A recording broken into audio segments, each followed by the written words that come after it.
All right, I guess you could say this is the final video update on this situation, but it's looking like, well, it is official that WBO 160-pound champion Billy Joe Saunders will not be on the Canelo versus Smith undercard.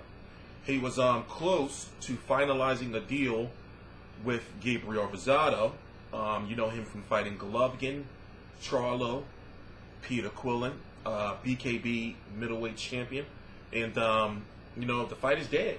And I'm starting to question now, okay, you know, what are they thinking? Somebody right now is really doing some bad damage to Billy Joe Saunders' career, his credibility.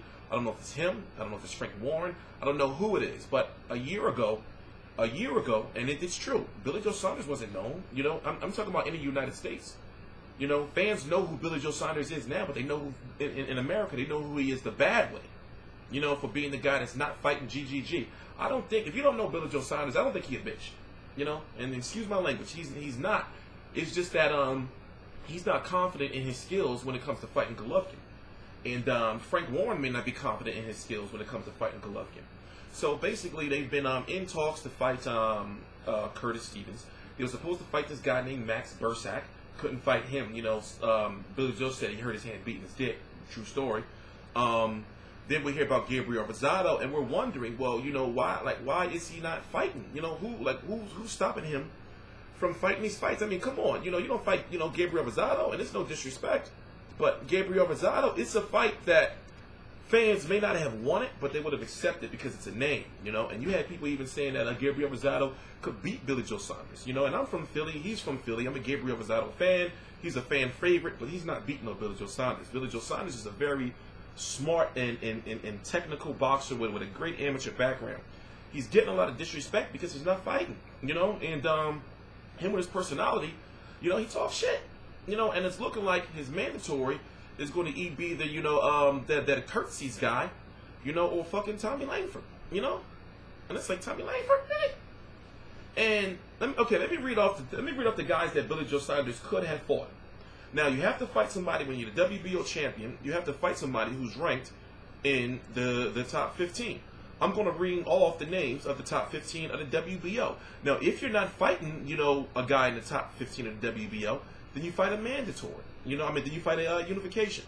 So, you have Kurt Cedes, number 1, Tommy Langford, number 2, Murata, number 3, Lemieux, number 4, Bursak, number 5, Endom, number 6, you can't, you know, fight him, he's in the Olympics, but was. Rob Brandt, number 7, Selecki, you know, number 8, Chris Eubank Jr., number 9, Andy Lee, number 10, Gabriel Rosado, number 11, Akavov, number 12, Kaitrov, number 13, Curtis Stevens, number 14, Willie Monroe, number 15. He couldn't get Willie Monroe. So these are the names, now if you look at it, these are the names that fans would have been satisfied with if he would have fought him. In my opinion, they would have been satisfied if he would have fought a David Lemieux. They would have been satisfied if maybe he would have fought Hassan Endom. Okay, yeah, he would have got shit because Endom lost to Lemieux and got knocked all around the ring, and he lost to Peter Quillen and got knocked all around the ring in that fight. You know, the Chris Eubank Jr. fight was a go. Chris Eubank Jr. fucked that up, what his father did. You know, I remember he fought Andy Lee. We really don't want to see a rematch. I mean, could they have did a rematch of that on the Canelo versus Smith undercard? No, because of political reasons with Luther Bella being the promoter of Andy Lee. Gabriel Rosado, you know, that's who he was supposed to be fighting, and Gabriel Rosado was pissed. And then you got Curtis Stevens, who is going to be fighting David Lemieux October the 22nd, I believe, and then Willie Monroe. So I'm thinking, you know, did you know, maybe there's more to the story. Did Gabriel Rosado price himself out? Billy Joe Saunders is saying, you know, talk to the promotional companies, talk to Golden Boy Promotions, talk to Frank Warren. But I'm thinking, you know, whose fault is it? His last fight was against Andy Lee. You know, in fact, look at his record. His last fight was for sure against Andy Lee, you know, and then before that it was against didn't he have a fight after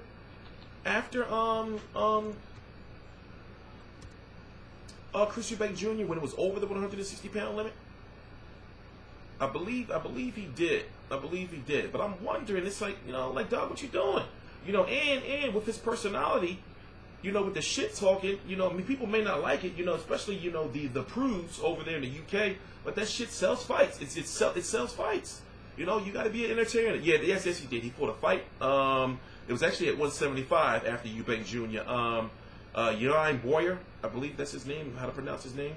But basically, you know, he's had 2 fights in 2014, you know, 2 fights in 2015, and not 1 fight this year. And you have to think, well, what is the WBO going to do? But guess what? The WBO is, you know, heavily aligned with Top Rank Boxing and Frank Warren. You know, they all cool, so you know they maneuver the rules sometimes. I'm gonna leave it at that. The biggest issue I'm having is he's heavily favored to be the #1 guy to fight Canelo. Canelo, they've already been they're in talks about it. Hell, the fight is probably already even done. You know, don't be surprised that behind the scenes that all Canelo has to do is beat Liam Smith, and the fight with Billy Joe Saunders is done. And what I believe is, you know, they're trying to get Billy Joe Saunders as much money as possible for the Canelo fight. And if he was to fight one of those guys, like maybe a Gabriel Rosado would beat him. You know, I'm not saying he would. He's better than Gabriel Rosado. You know, David Lemieux would probably give him some problems, but you know, it would probably be like the you know, somewhat similar to the Chris Eubank Jr. fight. It would be a close fight. Who else? Willie Monroe, in my opinion, he could beat Willie Monroe. You know, but the movement of Willie Monroe may give him, you know, some issues. And Billy Joe Saunders, he's a very sharp puncher, but he's not considered to be really a powerful puncher. You know, the point that I'm making is, you know, I understand, you know, you want to get the Canelo fight. And the storyline behind that is, if Billy Joe Saunders beat Canelo, it will be in December on HBO. I don't know if it will be in the UK, if it will be in Mexico City, whatever the case may be.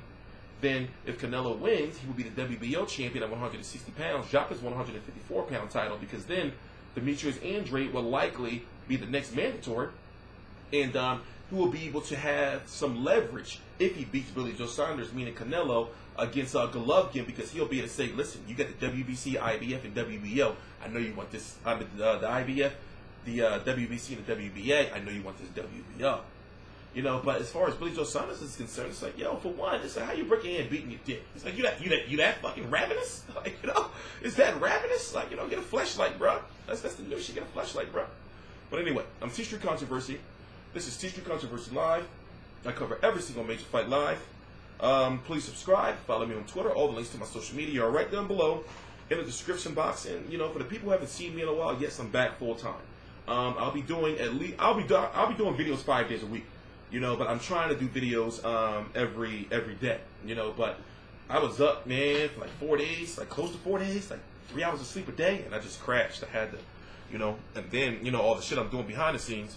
But stay tuned for a website that's going to be launching, FightView360.com. It's a very innovative and very ambitious project by yours truly.